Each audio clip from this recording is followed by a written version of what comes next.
Bueno, pues empezamos la sección de deportes de Jaque Mate, el lunes, el 1 de octubre. Hoy hemos conocido los datos del paro registrado del mes de septiembre. Bueno, tampoco, esto es una sección de deportes, así que tampoco te voy a decir mucho. Nada, ha bajado el paro mucho, pero hay mucha precariedad. 9 de cada 10 contratos son temporales y 1 de cada 3 personas ya se le agotó el desempleo. Vale, esto es el dato que me permite introducir que la Liga de Fútbol Profesional está en contra de Pedro Sánchez. Porque esta semana ha aumentado el desempleo en la Liga de Fútbol Profesional de una barbaridad tremenda. Se están buscando cargar los datos del paro. Han caído ya en esta jornada 2 entrenadores. El último hace un ratito, a la hora de comer. Se le ha atragantado el postre. Ángel, Antonio, hola. Hola Carlos, ¿qué tal? Hola, muy buenas. A ver, ¿quién ha caído? Pues bueno, se sabía perfectamente que iba a caer Michel, entrenador del Getafe, que ya pues los malos resultados pues creo que le han condenado a la caída, ¿no? Y como bien decías, pues se va engrosando el número de entrenadores que han dejado la banqueta por eso mismo, por malos resultados y sobre todo creo que estamos entrando en una dinámica donde los resultados evidentemente son determinantes, pero también el juego creo que es un factor importante. Creo que el resultadismo está subiendo, pero también el juego es clave para enganchar al aficionado, al presidente y para convencer con lo que se propone. Sí, y el otro despedido ha sido Paco López, el entrenador del Levante, que lo hacía un día antes. Y bueno, no extraña, como decía Ángela, es que al final los dos equipos están en posiciones de descenso y son los dos únicos de toda la liga que aún no han ganado un partido. En el caso de Getafe yo creo que es aún más flagrante porque de 8 partidos ha perdido 7 y ha empatado 1. Hombre, la verdad es que buenos datos no son. Se ha salvado, por cierto, Robert Moreno, que sí ha sobrevivido a todos estos cambios de momento, porque ganó ayer al Sevilla-Granada. Sí, efectivamente, Robert Moreno también está un poco, digamos, en la quema, porque efectivamente tampoco consigue enganchar al aficionado y al juego, porque Granada venía, ayer lo comentaba precisamente con un amigo, Granada venía haciendo partidos muy buenos porque tiene un equipo bastante completo. Evidentemente no se puede pedir que tenga los mismos recursos que un equipo grande, pero aún así tiene también ese valor, ¿no? Que ayer pues venció a un Sevilla imponente que el conjunto de Lopetegui pues tiene un equipazo desde la portería hasta en punta. Por lo tanto, creo que Granada tiene posibilidades todavía de sobrevivir. Lo que pasa es que, claro, el entrenador pues al final es el responsable y es el que tiene que dar el callo, como se dice, y al final pues se decidirá si se queda o no se queda en función de los resultados. Pero Robert Moreno a mí no me parece un entrenador acorde para un equipo de primera, ni por supuesto ni para la selección en el momento en el que estuvo. Dicen que suena a Luis Enrique para sustituirle. Eso sería Antonio. ya lo más novedoso, ¿no? Ver a Luis Enrique en el Granada. Sería otra vuelta de tuerca en ese asunto tan turbio que se produjo con ese cruce de declaraciones un poco violento que se produjo en ese momento. Sería una carambola, pero bueno, en el deporte y más en el fútbol puede suceder cosas bastante extrañas. Sí, además también es peor la situación que está en Granada, sobre todo viendo de dónde venía los últimos 2 años, ¿no? Porque la temporada pasada pues acabó en 9ª posición, pero es que hace 2 temporadas acabó en 7º y acabó accediendo a la Europa League, ¿no? Entonces, aunque es verdad que Granada es un equipo humilde, venía de 2 años bastante buenos y de haber jugado competiciones europeas. Oye, pues mira, a Rubiales le podría volver a fichar a Robert Moreno.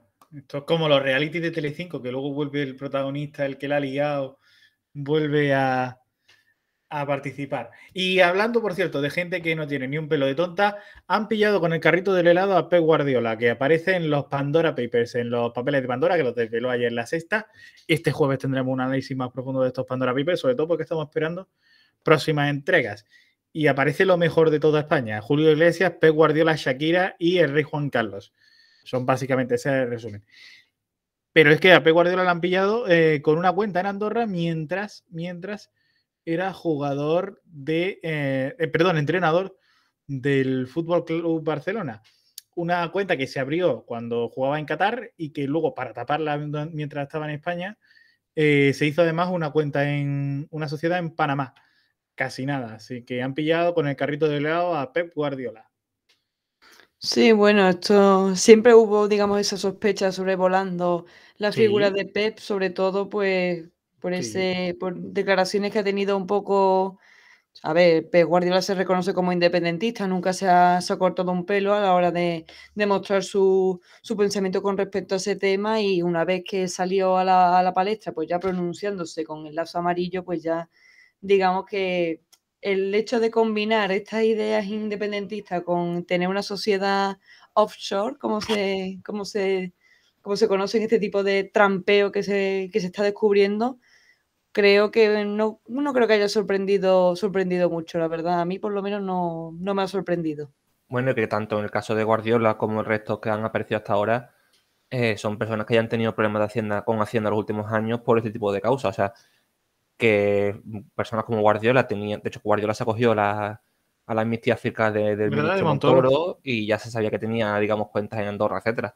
Hasta ahora, tanto caso de Guardiola como Miguel Bosé, como Shakira, como Julio Iglesias eran personas que se sabía o que al menos había cierta constancia de ciertas situaciones irregulares y desde luego pues no es una novedad en ese sentido. Sin duda. Y bueno, ya he dicho que el jueves analizaremos más profundamente todo lo que tenga que ver con estos Pandora Papers. Seguimos esperando, como digo, estas próximas informaciones y estas próximas entregas con a ver a quién meten en este marrón. Pero si hemos abierto la caja de Pandora, seguimos hablando de males. Y preocupa la situación en el Rayo Vallecano, con dos noticias que hemos conocido esta semana y que preocupan bastante, la verdad.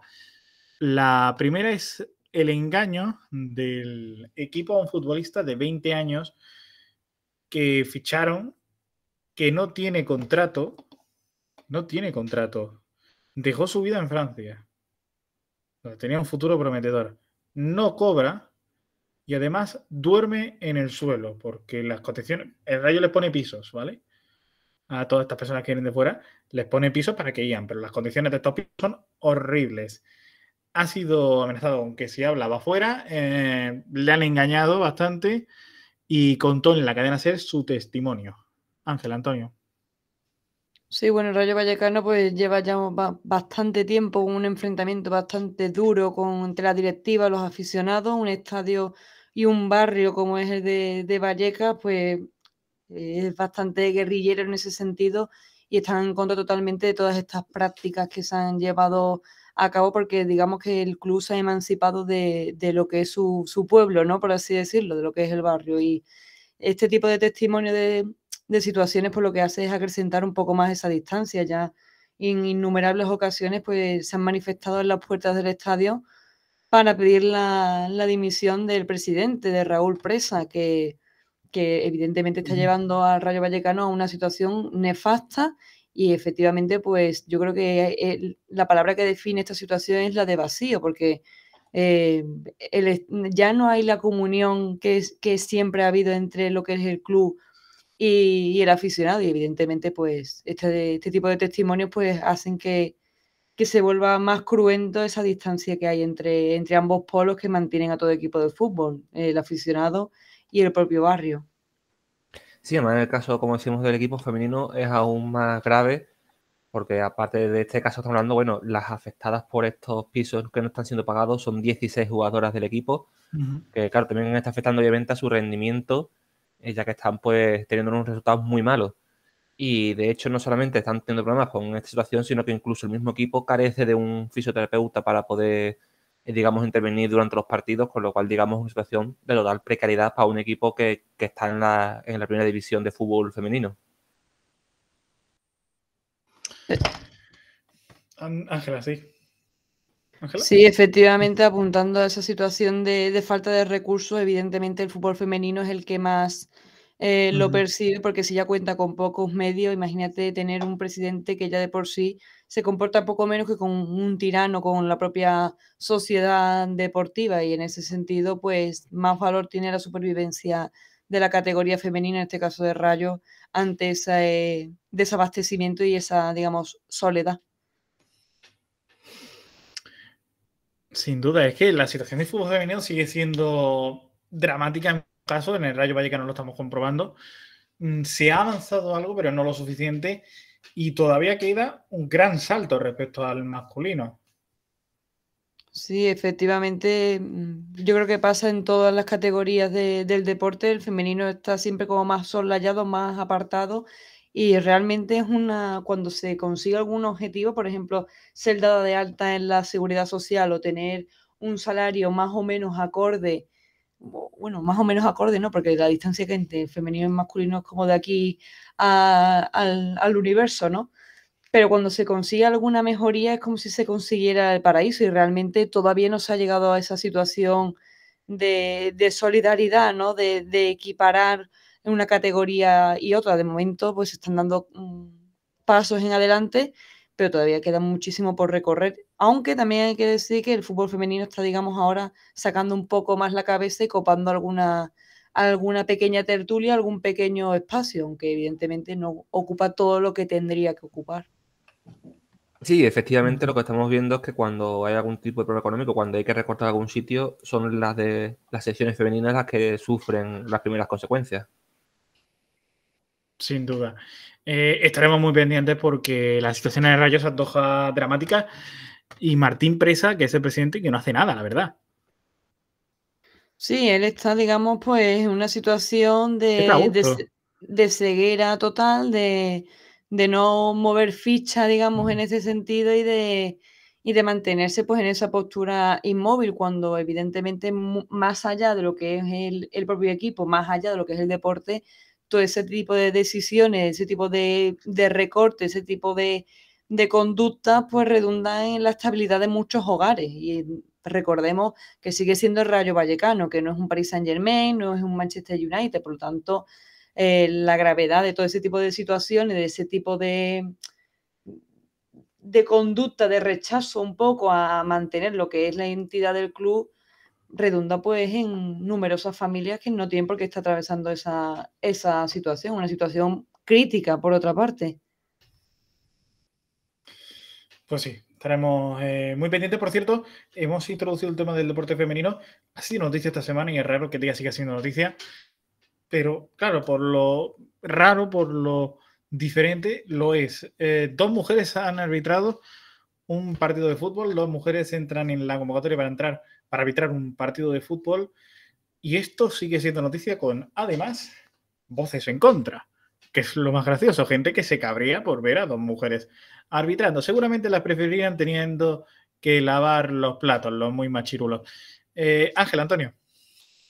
Sí, sin duda, pues en el Coliseo, un Alfonso Pérez, pues se produjo una imagen histórica, que por otra parte es desgraciadamente histórica, porque esto ya debería estar normalizado y no tendría que ser Sí. nada de relieve, pero que evidentemente, como tú bien decías al principio, pues como todavía hay algunos que no han salido todavía de la caverna, pues está bien que se le dé evidentemente a estos acontecimientos el lugar que merece. El Getafe y la Real Sociedad fueron testigos, pues como estamos hablando de la presencia, de la justa presencia y de la preparada presencia de dos árbitras, Marta Huerta de Asa, que ha actuado como cuarta árbitra, y Guadalupe Porras Ayuso, que evidentemente ya tiene una trayectoria dilatada, aunque esté silenciada en los medios de comunicación. Y que además ya ha sido noticia.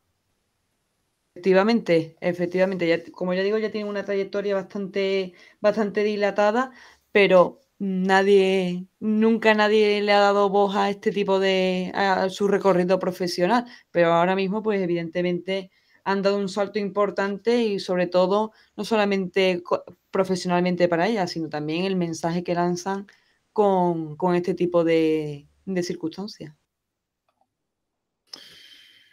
Pues ojalá que esto sea, la verdad, mucho, mucho, mucho más normal. Desgraciadamente, todavía no lo es.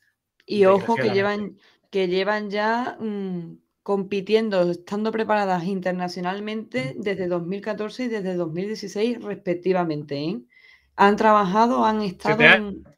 han estado en eventos deportivos importantes, y ya es hora, evidentemente, de que teniendo este tipo de profesional, ya es hora de que se le diera cabida. Yo espero que sigan creciendo y que sigan apareciendo en partidos de todo tipo y de toda circunstancia, para callar a aquellos que pretenden todavía tener esa ceguera contra el género femenino en determinadas cuestiones. Sí, de hecho, Guadalupe Porras fue la primera árbitra asistente en un partido internacional, además de serlo en Primera División desde hace ya un tiempo. Pues estaremos muy pendientes. Esperamos ver esta imagen mucho más. Yo qué sé. O, por ejemplo, también mujeres entrenadoras. Es algo que tampoco se ve. Y que Las mujeres hay. perfectamente. Sí, pero que no se ve. No hay ningún equipo de primera que tenga una mujer entrenando como primera entrenadora. Y de segunda tampoco. Y ya de segunda, a partir de segunda vez, no sé si habrá alguna, pero en categorías masculinas no lo hay. Y Normalmente sirven. para enterarte de la actualidad deportiva femenina, tienes que indagar tú y buscar directamente en el buscador de Google árbitras españolas que hayan arbitrado algún partido. Evidentemente las hay, entrenadoras también las hay, pero evidentemente pues no tienen el repunte que tienen que tener, que no se sabe muy bien qué tienen que tener para tener repunte, pero bueno, en fin. Sin duda. Bueno, ¿queréis que para cerrar os cuente una historia? Venga, a ver, Tenéis que ¿qué te decir que saca? sí, sí. Qué Si ¿Qué remedio. te, decís, qué te saca qué de la remedio, qué chistera? poca vergüenza tienes. Si decís que no me hundís la vida. Bueno, supongo que sabéis que el equipo de esta semana ha sido sin duda alguna el Sheriff Tiraspol. Ángel ha dado más de una alegría porque ha podido vencer al Real Madrid hace unos días nada más, menos de una semana. Correcto, sí, señor. Y este es el orgullo del fútbol de Transnistria, que creo que lo he dicho bien. La región separatista moldava que no es reconocida por nadie, pero que hasta tiene moneda propia. El mejor equipo, la verdad, del fútbol moldavo, aunque es un intruso, claro, porque no es de Moldavia, entre comillas. El Sheriff lo es todo allí, la verdad, un total orgullo. Yo leía, fíjate, un hilo de Periodistán, que es muy bueno, en el que contaba que la imagen del club aparece en Transnistria en todo tipo de emblemas y carteles. El éxito de un equipo deportivo que es además el éxito del país y el éxito de la política, claro, que siempre se aprovecha de todo ello. Ah, y si de políticas hablamos, vamos a hablar de los dueños. Dos oligarcas de lo que en su día fue la URSS y que incluso fueron agentes del servicio de inteligencia del KGB, que también fue, a lo mejor fueron compañeros de Putin, fíjate, porque Putin también fue en el KGB. Bueno, son Víctor Gushan, que es además el presidente del equipo, Ilya Kazmali, que no solo lo tienen un equipo de fútbol, lo tienen todo, la verdad. Desde principios de los 90 son los reyes de este país, que en realidad no lo es, porque no es un país, o nadie lo reconoce como un país. Y tienen hasta influencia en política, en un país en el que dicen ser comunistas, pero solo de apariencia, y con un capitalismo además muy instalado, con referencias constantes a la hoz y el martillo y una estatua de Lenin, pues allí, en esa escena, en ese paisaje, pues se ha impuesto el libre mercado, la economía entendida de un modo salvaje. Y ellos son los dueños de todo, porque Gushan y Kazmali tienen de todo. Claro, ellos tienen la empresa matriz que se llama Sheriff, de ahí viene el nombre del equipo, y de ahí tienen de todo. Por eso decíamos antes que la imagen del club aparece en todo tipo de emblemas. Es como si Florentino Pérez en España fuera empresario de más cosas y no solo de fútbol. Ah, no, que eso también pasa. Y así fue, tal la historia, tal la manera en la que un equipo de un país que no quiere nadie que lo sea, pero lo es en fondo, dominante en un lugar como Moldavia, en el que no quiere estar, pudo vencer al Real Madrid. Una historia curiosa, ¿eh? Siempre hablamos de fútbol y nunca sabemos lo que hay detrás de estos equipos que se enfrentan al Real Madrid y que a veces vemos como excéntricos. Sí, totalmente. En este caso, la historia del sheriff, pues, es, digamos, bastante contundente y reafirma un poco la idea, por lo menos que yo he tenido siempre, que un club de fútbol no solamente es una entidad que juega a la pelota, es una entidad que mueve la cultura de un país, de una región, de un barrio, y en este caso, pues, estamos viendo cómo hay esa integración total y bueno, y no solamente la victoria ante Real Madrid, que ya fue un hito histórico para el propio equipo, sino también el origen. Está jugando la Liga de Campeones, que es una liga donde participan equipos de todas las ligas del mundo, pero el Sheriff está en una situación donde no es reconocido. Por lo tanto, creo que le da un poco esa ese puntito picante a su historia, ¿no? Además está el líder del grupo junto con el Real Madrid, por lo tanto, yo creo que la historia va a dar mucho de sí. Sin duda. Antonio. Sí, vamos, de hecho es el gran equipo dominador de la liga moldava. Y claro, como estamos diciendo, como decías Carlos, ese conglomerado empresarial de Sheriff, pues básicamente es todo Transtinia y básicamente todo el PIB de Estado sin reconocimiento está en las diferentes empresas, que va desde el equipo FUB, como hablamos, empresas de seguridad, que es la matriz, empresas de energía, gasolineras, tiendas, básicamente de todo. Y de hecho, además, Sí. como detalle, cada partido que gana el Sheriff, si consigue al final pasar de ronda, es bastante dinero, entendiendo también el PIB de una región tan pequeña como Transnistria. Claro, dinerito fresco. ¿Qué va a ir? Por cierto, va primero de grupo, ¿no? Si no recuerdo mal, el Sheriff va primero de su grupo, ¿no? Sí, 2 victorias en 2 partidos. Pues la lo veremos seguramente. La segunda contra el Madrid. Es el gigante. Vamos, es el gigante del grupo. Pues lo veremos en siguiente fase. A ver, estaría guay que ganara. ¿Tú te imaginas que gana la Champions? No va a pasar, pero ¿tú te imaginas que la gana? Yo no sé, pero efectivamente puede hacer un buen papel, ¿eh? Cuidado que muchas veces en este deporte la voluntad pesa mucho más que los recursos, ¿eh? Y el jugador, el delantero Delanto, fue un auténtico martirio para el Real Madrid, por lo tanto que ojito y cuidado con el Sheriff, que puede empezar a pegar tiros y dejar caer muchos obstáculos. ¿Os lo traeríais para España, este jugador? Bueno, probablemente. Es peruano, entonces los latinos, argentinos, toda zona de Latinoamérica tiene esa garra, esa voluntad, ese gen luchador. Por lo tanto, a lo mejor al Barcelona le pegaría un puntito así picantito para asomar la cabeza un poquito. Hombre, ahora mismo el Barcelona es que hasta un jugador de segunda D le puede aportar algo, tal cómo está el equipo. Correcto, correcto. Y por más grietas que me salgan en el corazón, así es. A mí sí me pagan. Yo con la mitad de lo que cobrará, yo qué sé, ¿quién te digo? Un tití. Yo con la mitad de lo que cobre un tití. Hombre, con la mitad un tití sí que el Barça. Aparte. Un tití sí que el Barça. Pero ese hombre hace algo en la vida. Cobra 12 millones al año. Aparte de eso, aparte de cobrar 12 millones al año. No, es un cojín. Bueno. No sé, el cojín del utillero, supongo, porque pues mira, hace ya tiempo que no aparece en escena. Bueno, sí, para marear la perdiz, si me voy, si no me voy. Cuando la persona está cansado ya de buscarle una salida. Pero bueno, ahí está hibernando, Ha vuelto ya a los entrenamientos a ver si lo pone Koeman a algún partido para ver si se revaloriza. Pues yo por la mitad del dinero que gana un tití, yo me voy al Barça. Que no voy a hacer nada importante porque no sé ni darle a un balón, pero coño, y no lo quiero a reír. No, cada oveja con su pareja. Un tití que a ver si resurge, saca un poco la cabeza del jugador que fue, porque evidentemente no ha sido, yo qué sé, Pickenbauer o Beckenbauer, pero en fin, un poquito de sangre en las venas es lo que le hace falta al Barcelona, partiendo del entrenador, ¿eh? Pero un tití lleva 5 años sin hacer nada en la vida.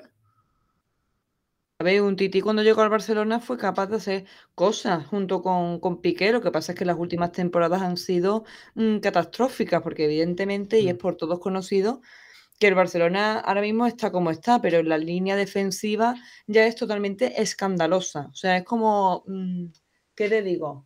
Como las goteras provocadas por una inundación, algo incontrolable. Claro, Y y de entonces, hecho, pues, en fin. él mismo tuvo una gran participación en el Mundial de Rusia, del que salió ganadora Francia. Correcto. De hecho, marcó el gol en las semifinales contra Bélgica. Correcto. Pues yo que te diga, yo quiero ser como un tití.